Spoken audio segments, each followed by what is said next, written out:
नमस्कार साथियों, संजीवनी प्रोग्राम में आप सभी का बहुत बहुत स्वागत है। मैं हूं आपके साथ आपका साथी अनिल पुंज।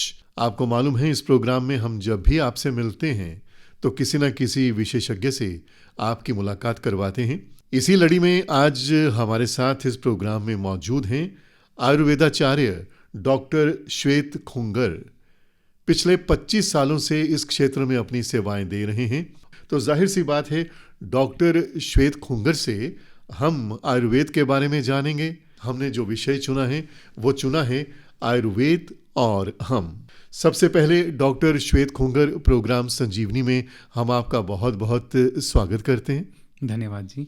क्योंकि आयुर्वेद में किस तरह से इलाज होता है किसी खास बीमारी को लेकर, उसके बारे में तो इस प्रोग्राम में अक्सर बातें होती रहती हैं, लेकिन असल में आयुर्वेद है क्या, ये हम आपसे जानना चाहेंगे। चूंकि आज के दौर में लोग दूसरी पद्धति से आयुर्वेद को जोड़कर देखते हैं, उसी तरह से सोचते हैं और उसी तरह से चाहते हैं कि डॉक्टर उनका इलाज करे। तो आप आयुर्वेदाचार्य हैं, आपका बहुत अनुभव है इस क्षेत्र में। तो सबसे पहले तो हमें यही बताइए कि आयुर्वेद असल में है क्या। इसका जो शाब्दिक अर्थ बनता है आयु वेद। आयु मीन्स जीवन, वेद मीन्स ज्ञान जी। इस जीवन का ज्ञान जिस शास्त्र में है उसे आयुर्वेद कहते हैं। और हम लोग जो इमेज बनाते हैं माइंड में, आयुर्वेद का सुन के लगता है कोई बुजुर्ग सा वैद्य होगा, जड़ी बूटियां फोड़ के देता है जी जी। जड़ी बूटियां देगा तो ये आयुर्वेदिक चिकित्सा हो गई, देसी इलाज हो गया जी। पर आयुर्वेद का कॉन्सेप्ट में अगर देखा जाए तो मेडिसिन का पार्ट सबसे छोटा है।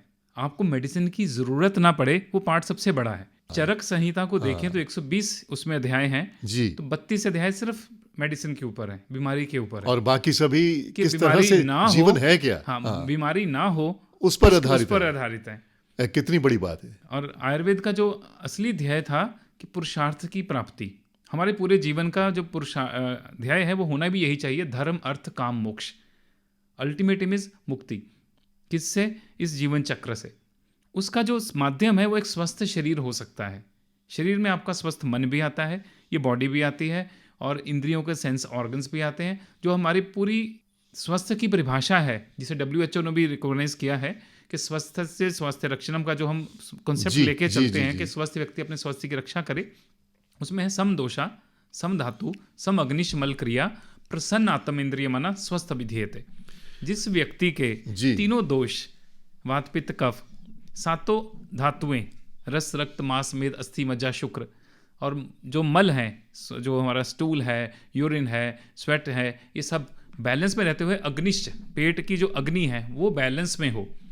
और प्रसन्न आत्म इंद्रिय मना, इंद्रियों का अपने सत्व के साथ, जो अपने अंदर की चेतना है उसके साथ एक तारतम्य हो, प्रसन्नता वाला भाव हो, तब हम स्वस्थ काउंट करते हैं।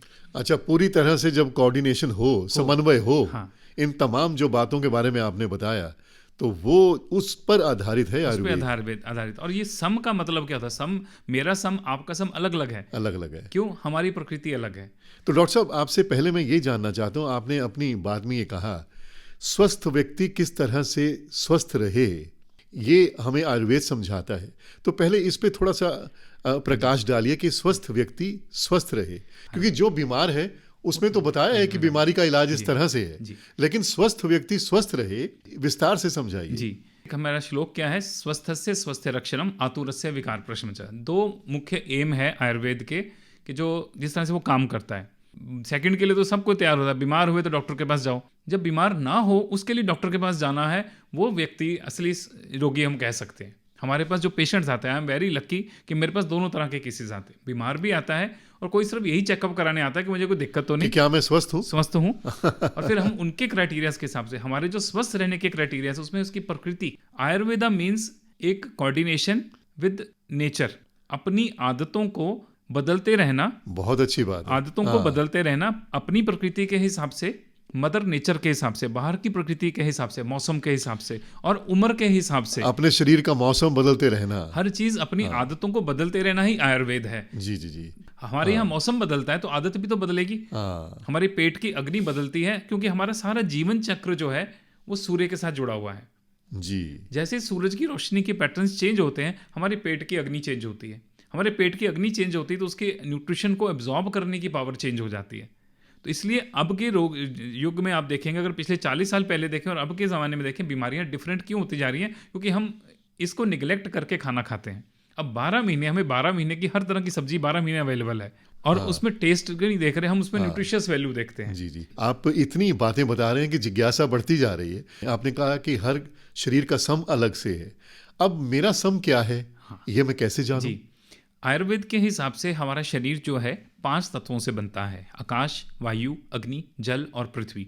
सो at the time of birth, जन्म के समय जिस तत्व की मात्रा उसमें ज्यादा होगी वो उसकी प्रकृति बनेगा। जिस तत्व की मात्रा ज्यादा होगी, तो वो किस तरह से पहचानेगा एक आम व्यक्ति? आम व्यक्ति के लिए उसको समझना पड़ेगा मुश्किल आयुर्वेद है। को। उसके लिए फिर आपको आयुर्वेदिक कोई डॉक्टर के पास कोई जाना तो है। हाँ, मैं उसको बताता हूँ। लक्षण होंगे। बेसिकली तो आयुर्वेद ने 5 तत्वों को इकट्ठा करके 3 तत्वों में डिवाइड कर दिया: वात, पित्त और कफ। हाँ जी, इसी के अकॉर्डिंगली प्रकृति बनती है: वायु वाली प्रकृति, पित्त वाली प्रकृति, कफ वाली प्रकृति, दोनों का कॉम्बिनेशन और फिर तीनों का। हाँ। जिसमें से मोटे मोटे तौर पे समझना पड़ेगा कि पित्त वाले मॉडरेट बिल्ट, क्योंकि शरीर का बॉडी टाइप है ना, पित्त वाले मॉडरेट बिल्ट, ना मोटे ना पतले, बीच के स्टेज, देखने में सुंदर, active, energetic, enthusiastic, leadership qualities, short tempered, ये पित्त वालों के लक्षण एसोसिएटेड होते हैं जो साथ में मिलते हैं। ये पित्त वालों के लक्षण हैं जो मिलते हैं। ये लीडरशिप क्वालिटीज तो किसी भी बॉडी टाइप में आ सकती है। ये मन के साथ जुड़ा है ना, मन को ज्ञान और ध्यान से बदल सकते हैं, लेकिन शरीर का संगठन नहीं बदल सकते। तो प्रकृति जो है शारीरिक स्तर की है। कई लोग कहते हैं कि मैं पित्त वाला हूं लेकिन मुझे गुस्सा नहीं आता, तो आपने अपलिफ्ट कर लिया, आपने अपने आप को अपग्रेड कर लिया, बना लिया। लेकिन मॉडरेट बिल्ट है, ना मोटे ना पतले, बीच की स्टेज के। सेम इधर जाए, वायु वाली बॉडी टाइप, वायु वाले होते हैं hyper active, first thing. Secondly, they don't have weight gaining tendencies. उनके शरीर में वेट गेन करने की क्षमता नहीं होती। उनको एक ही सपना होता है, थोड़ी सेहत अच्छी हो जाए, मैं क्या खाऊं, मेरी सेहत अच्छी हो सोचते रहते हैं। वो सिंगल हड्डी होते हैं। इनको समझने के लिए अब सर महात्मा गांधी को देख लीजिए, हिटलर को देख लीजिए, दे बोथ वर वायु प्रकृति, पित्त वातज। आयुर्वेद में अगर देखें तो चरक संहिता के हिसाब से प्योर वात इज नॉट पॉसिबल, वो विकृति है। प्योर वात के अगर लक्षण देखें तो वो ऐसा व्यक्ति मिलना मुश्किल है। उसके शरीर टेढ़ा मेढ़ा होगा, आवाज बिल्कुल खराब होगी, इस तरह से। ये मिक्स कॉम्बिनेशन में आते हैं। ये मिलना मुश्किल है, ये मिलना मुश्किल है। लेकिन प्योर कॉम्बिनेशन, हाँ, प्योर वात तो मैंने भी नहीं देखा, नहीं देखा। हाँ, मैंने देखा नहीं। उसके आसपास के देखे हैं, बट जिसमें वात बहुत ज़्यादा डोमिनेटिंग होता है, तो वो वात वाले बॉडी टाइप में यही सपना होता है। गांधी जी जैसे, दे आर हाइपर एक्टिव, अनशन उपवास कभी भी कर लो, भूख हड़ताल उनका बेस्ट इंजन होता है। कम खाते हैं, जितना मर्जी आउटपुट दे सकते, क्योंकि वो टिक के बैठ नहीं सकते, काम जितना मर्जी करवा लो, ओके, लेकिन स्टेबल नहीं होते। बात हवा है ना, हवा टिकती नहीं, उनका मन भी नहीं टिकता। आज आपकी बातें सुन के हमारे श्रोता अपना अवलोकन करेंगे कि मैं कैसा हूँ। और तीसरे होते हैं कफ प्रकृति के, हाँ, वाटर एलिमेंट, दे आर बल्कि, कूल, काम, लेजी। वो सबसे बेस्ट बॉडी टाइप होता है। उनको किसी चीज़ की जल्दी नहीं होती, उनको हवा पानी लगते हैं। अच्छा, उनको एक ही सपना होता है थोड़े से स्लिम हो जाए, लेकिन लेजीनेस की वजह से ना वो खाना छोड़ सकते, ना एक्टिविटी कर सकते। जिस दिन वो रेगुलरली एक्टिविटी करने लगते हैं तो बेटरमेंट तो होती है। बट कुछ लोग मेंटेन कर पाते हैं, कुछ लूज करते हैं, लेकिन छोड़ते ही डबल स्पीड से वापस आ जाता है। आपका कहने का मतलब ये है कि इन तीनों वर्गों में अगर इच्छा शक्ति है तो वो आप ऐड ऑन कर सकते हैं, अपने एड ऑन्स कर सकते हैं। तो वही है, वात वाले स्लिम, मॉडरेट और हैवी। ये वात पित्त कफ वाली बॉडी टाइप्स हैं, ये इनका सम होता है। इस बॉडी टाइप में जैसे अग्नि वाले, मॉडरेट वाले हैं, उनकी पेट की अग्नि भी ऐसे ही होएगी, तीखी सी होएगी, थोड़ा सा खाते पेट भी भर जाता है, अच्छा खा सकते हैं। जो वायु वाले हैं उनकी पेट की अग्नि, डाइजेस्टिव फायर भी वैसे ही होगी। उनकी अग्नि कैसी होगी? विषम। विषम मतलब थोड़ी सी उठी, थोड़ा सा खाते पेट भर जाए, इनपुट नहीं ले सकते, ना उनको भूख होती है, ना खाने का शौक होता है। तो उनमें गैस की प्रॉब्लम भी रहती है, उनके टेंडेंसीज रहेंगी। वात के 80 रोग हैं तो 80 के 80 आने की क्षमता रहेंगी अगर वो अपने लाइफस्टाइल में चेंजेस नहीं करेंगे। उनको तेल और घी से दोस्ती रखनी है, क्योंकि वो खुश्क तासीर के लोग हैं। खुश्क है ना, वायु का लक्षण है रुक्षता। हवा के अंदर आप किसी चीज को रख दो वो सूख जाती है, तो शरीर उनका सूखा होता है। तो उनको तेल लगाने में, खाने में घी, तो उनकी चिकित्सा ही तेल है। हर एक को अपने शरीर को सम रखने के लिए काम करना पड़ता है। और तीसरे जो वाटर एलिमेंट वाले हैं, उनको 2 ही शौक होते हैं, खाना और सोना। उनको 2 ही शौक है। तो इसलिए वो खाते हैं, सोते हैं, फिर उठ के अफसोस करते हैं कि यार मैं कर लेता तो अच्छा था। लेकिन जिस दिन ये लोग अपनी रेगुलरिटी बनाते हैं तो नेचर ने इन पे एक्स्ट्रा ब्लेसिंग होती है कि इनके रास्ते बड़ी जल्दी खुल जाते हैं। अपने आप रास्ते बन जाते हैं। इच्छा शक्ति की बात है, क्योंकि सिर्फ एक डिसीजन मेकिंग और एक रेगुलर सोच की बात है ना, रेगुलर एक्टिविटी, ये 3 दिन बाद हर चीज में छुट्टी कर लेते हैं। तो ये तो हुई सम की बात, तो डॉक्टर श्वेत जी, अब आपने अग्नि की बात की थी जी। अग्नि तो सभी में है, तो अग्नि के बारे में थोड़ा इलैबोरेट। अग्नि का जो है कॉन्सेप्ट, दैट इज जठर अग्नि। सभी अग्नियां, जैसे मैंने बोला, सम धातु, धातुओं की अग्नि अपनी होती है, पेट की अग्नि, जठर अग्नि सबसे सबसे टॉप अग्नि, पेट की भूख, हाँ हाँ हाँ, वो हर एक की, वो जैसे मैंने बॉडी टाइप बताया उसमें विषम अग्नि है, जी जी पित्त जी, वालों में तीक्ष्ण अग्नि है, और जो उनमें होती है वो थोड़ी स्ट्रांग और बैलेंस्ड अग्नि होती है वाटर एलिमेंट वाले में, इसलिए उनको खाया पिया लगता है, उनका मेटाबॉलिज्म स्लो होता है, हाँ, पूरे आयुर्वेद को डोमिनेट करता है। डोमिनेट कर दे, इसलिए कहते हैं कि सारी बीमारियां पेट से होती हैं। पेट से होती हैं। पेट की अग्नि को जब आप इग्नोर करते हो तो रोग एंटर करते हैं। तो आपने यहाँ बहुत अच्छी बात बताई कि पेट की अग्नि को इग्नोर जब करते हैं, तो कई बार हमें अनजाने में मालूम नहीं है कि हम अपनी अग्नि को इग्नोर कर रहे हैं, तो वो कैसे मालूम किया जाए? हाँ, ये और अग्नि को दुरुस्त रखने के लिए क्या किया जाए? हाँ, इसमें सबसे बड़ा जो रोल है कि बिगड़ती क्यों है। मैंने जो अपना रिसर्च में एक लाइन लिखी है जी जो मदर्स हैं जी वो आदत डालती हैं, ले बेटा खा, जी, ले बेटा खा। मेरे बच्चे ने बहुत कम खाया। हमें बचपन से आशीर्वाद मिलता है, बेटा खाते रहो, सेहत अच्छी रहती है। हाँ, और बच्चा क्या करता है, खाने पे जोर देता है। दबा के खा। आयुर्वेद बोलता है खाते रहो, पचाते रहो, पचने का टाइम देते रहना तो स्वस्थ रहोगे। मैं कितने घरों में जाता हूँ, कई लोगों से मिलता हूँ, उनकी डाइट का, लाइफस्टाइल का अगर हम पूछते हैं तो पता लगता है तो सारे दिन खाने पे जोर है, पचाने पे तो है ही नहीं। हम खाना अपने क्यों है? शरीर को पचाने का समय नहीं देते हैं। जी, हमें लगता है कि न्यूट्रिशियस फूड लेने से एनर्जी आती है। जी मुझे लगता है कि उल्टा है। अगर आपकी पेट की अग्नि किसी को पचा सकती है, जैसे वायु वाली प्रकृति है, उसको पनीर खिलाओ, राजमा खिलाओ, उसको पचेगा ही नहीं। उसको मूंगी धुली दाल, घिया तोरी खिलाओ, उसको एनर्जी मिलेगी बिल्कुल वहां से, मिलेगी, क्योंकि उसकी बॉडी उसको पचा सकती है, पका सकती है, तो लगा भी सकती है, वही उसकी एनर्जी बन जाएगी। एनर्जी बन जाएगी। उसको पनीर दोगे जो उसको पचता नहीं, उससे एनर्जी कहाँ से निकालेगा? आप उसको न्यूट्रिशनल सप्लीमेंट्स दे दो, उसको एब्जॉर्ब ही नहीं हुए, अगर उसकी पेट की अग्नि को इग्नोर करके हम खाएंगे। इसलिए सबसे पहले पूछते हैं कि आपकी पेट की भूख कैसी है। जब आपकी पेट की भूख ठीक है तब उस हिसाब से खाना चाहिए। जब हम पेट से पूछ के नहीं खाएंगे तो हम बीमार होंगे।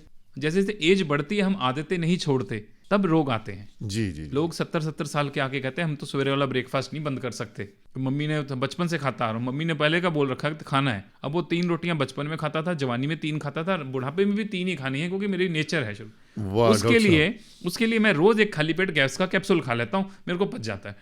तो वो तो कोई बात नहीं ना हुई, वो तो आदत हो गई, शरीर को आदतें आपने हैं। डाल दिए। और इन्हीं आदतों को बदलना ही आयुर्वेद है। बहुत अच्छी बात है। ये और आम इन्हीं- आदमी के लिए जरूरी चीज हाँ, है। और आयुर्वेद को हम बाकी पद्धतियों के साथ जोड़ लेते हैं बिल्कुल। कि वहाँ इलाज इस तरह से हो रहा था, यहाँ इलाज कैसे होगा, कैसे होगा? जबकि ये पूरी तरह से कुदरती तौर पर है। आपकी शरीर की संरचना को ध्यान में रखते हुए इसे जी। बनाया गया है। अब यहाँ कॉन्सेप्ट एक और आता है जो हम बड़ा कॉमन कहते हैं, वायु और बाई। 2 वर्ड्स हैं ना, दोनों में कंफ्यूजन होता है कि किसी का बाई वादी बन जाता है शरीर में, हम बड़ा कॉमन है ये। अब उसे जैसे गैस कहते हाँ, हैं, गैस इज वायु वायु, और बाई इज आमा। आमा is the toxic part of undigested food material जो पड़ा हम रहता है। खा रहे हैं अपनी पेट की अग्नि को छोड़ करके, तो बॉडी की अग्नि उसको नहीं पचा पा रही, जी, तो उससे उसके अंदर विष पैदा होता है, टॉक्सिन पैदा होता है। उस टॉक्सिन ने जब जाकर के इक्यूमुलेट होकर के जॉइंट्स में जाके इकट्ठा होना तो आर्थराइटिस क्रिएट करेगा, हार्ट पे जाएगा तो रूमेटिक आर्थराइटिस करेगा। तो ये जितनी भी बाई वादी के रोग हैं, रूट जो है वो बाई बनती है, और बाई is due to imbalance of the fire, जी डाइजेस्टिव फायर, जिसे हम इग्नोर करके आगे चलते जाते हैं खाने पे जोर दे करके।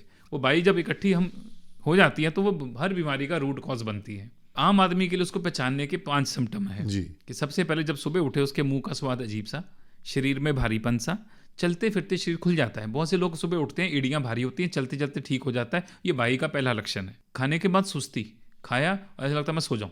बिना काम के थकावट, जैसे फ्री होंगे थकावट शुरू हो जाएगी, काम में बिजी होंगे थकावट कम हो जाएगी।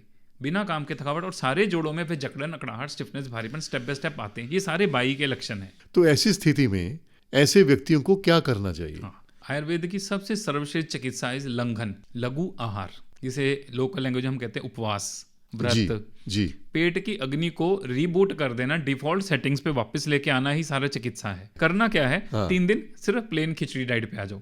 जब ऐसा लगे, जब ऐसा लगे कि आपका शरीर कोई मेडिसिन काम नहीं कर रही है, तो पेट की अग्नि का, और आपका शरीर हमेशा भारी भारी रहता है, चलने में दिक्कत होती है, खाने के बाद खा तो लेते हैं लेकिन पचने का ऐसा लगता है खाना वहीं पड़ा रहा, तो एक्टिव नहीं रहते। और मन भी उदास है, शरीर में जान नहीं है, प्राण नहीं है, तो शरीर को एक बार रीबूट कर दो।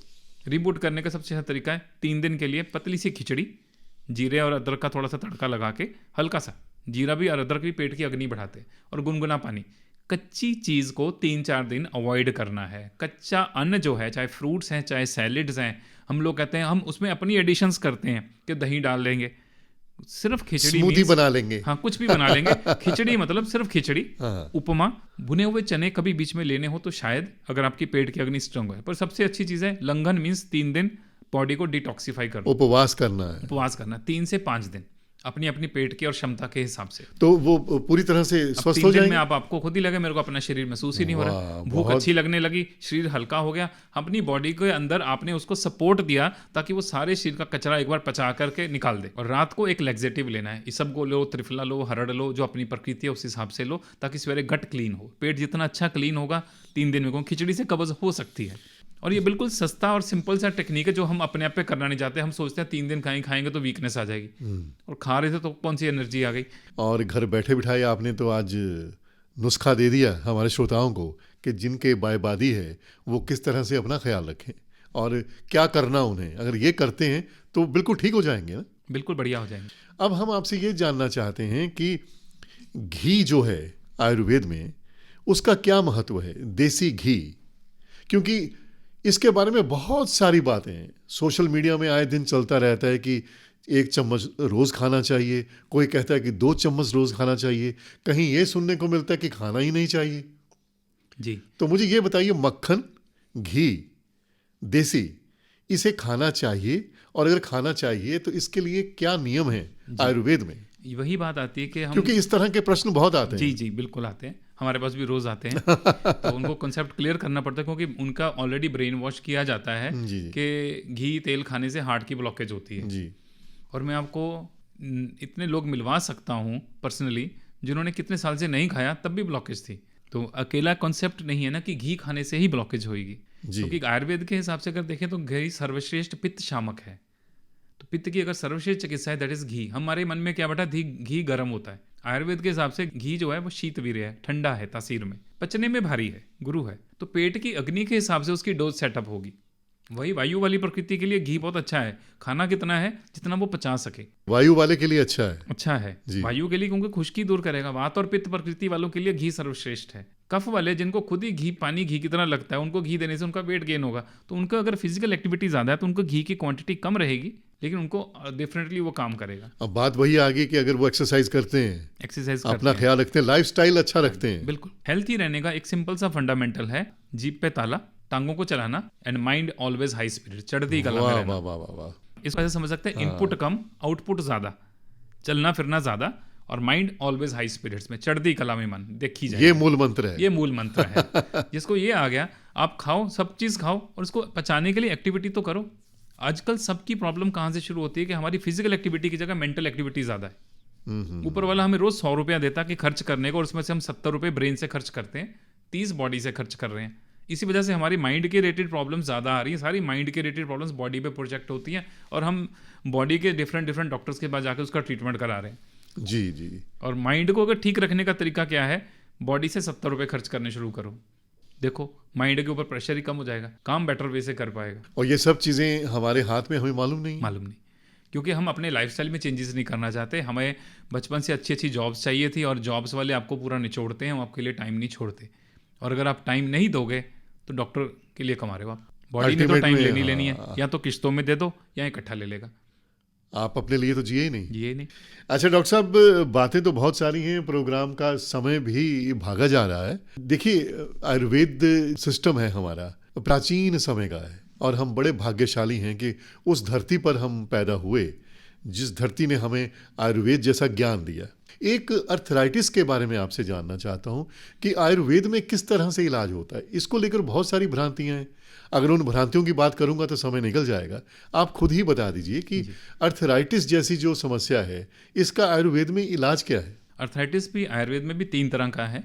एक तो वात रक्त, जिसे आयुर्वेद मॉडर्न साइंस में हम गाउट के नाम से जानते हैं, जिसमें यूरिक एसिड इंक्रीज होता है। ये वो रक्त में वात की मिक्सिंग हो जाती है, जिस वजह से जोड़ों में इफेक्ट आता है। तो वात रक्त की वजह से यूरिक एसिड रिलेटेड जो प्रॉब्लम्स है वो आते हैं। उसमें रक्त की शुद्धि करना बहुत ज़रूरी होता है। वन ऑफ द ट्रीटमेंट है वात को पैसिफाई करना। तो उसका लाइन ऑफ ट्रीटमेंट में आपकी इम्यूनिटी इंक्रीज करना, पित्त को बैलेंस करना, इसमें ग्लोए का अच्छा रोल मिल जाता है। पानी का इंटेक ज़्यादा, फिजिकल एक्टिविटी ज़्यादा, जो यूरिक एसिड के कॉन्सेप्ट के साथ हम जोड़ सकते हैं। फिर हमारा दूसरा कॉन्सेप्ट आता है आम वात, जैसे हमने बाई की बात की, बाई वाला गठिया, वो आपकी जी, पेट की जी, अग्नि जी, से जी, जुड़ता है। रूमेटिक आर्थराइटिस जिसे मॉडर्न साइंस में कहा जाता है, उसे आयुर्वेद में आम वात के नाम से लिखा गया है। वात रक्त भी पहले का लिखा हुआ है, आम वात भी लिखा गया है। तीसरा जो मोस्टली अब एज रिलेटेड तो पहले होता था, अब तो एज रेटेड भी नहीं रहा, क्योंकि मैंने बड़े यंगस्टर्स में ऑर्थराइटिक टाइप चेंजेस देखी हैं। जोड़ों में जो घुटनों में घिसाई, गैप कम, संधिगत वात के नाम से जाना गया है। अच्छा, इतने प्रकार हैं। हाँ, इतने प्रकार, तीनों टाइप के प्रकार जिसे हम कहते हैं कि मॉडर्न साइंस ने उसको डिफरेंशिएट किया, ये ऑलरेडी वर्णित है शास्त्रों में बहुत पहले से ही। संधिगत वात ऑस्टियोथराइटिस, आम वात रूमेटिक अर्थराइटिस, और गाउट जिसे हम कहते हैं वात रक्त।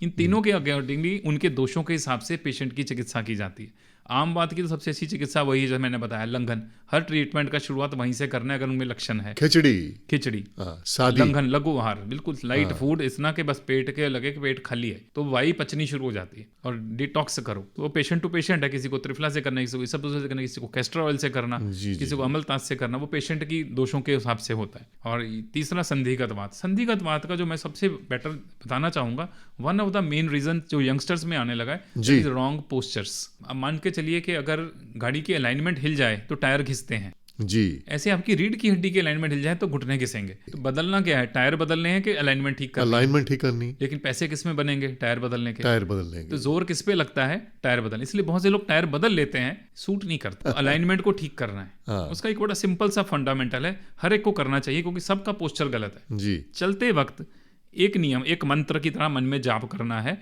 पैर सीधे, पेट अंदर, ठोडी नीचे। पैर सीधे, पेट अंदर, ठोडी नीचे। अब के पैर हैं वी शेप में, बाहर की तरफ निकले हुए, जबकि वो सीधे होने चाहिए, आपस में बिल्कुल पैरेलल होने चाहिए, स्ट्रेट लाइन की तरह। ये पैर सीधे रखेंगे, पेट को अंदर टकें, जैसे फौजी चलता है जी। जब आप पेट को अंदर करते हैं, रीढ़ की हड्डी से वेट हटके लास्ट पीछे के मसल्स पे चला जाता है, जहां इंजेक्शन लगाते हैं।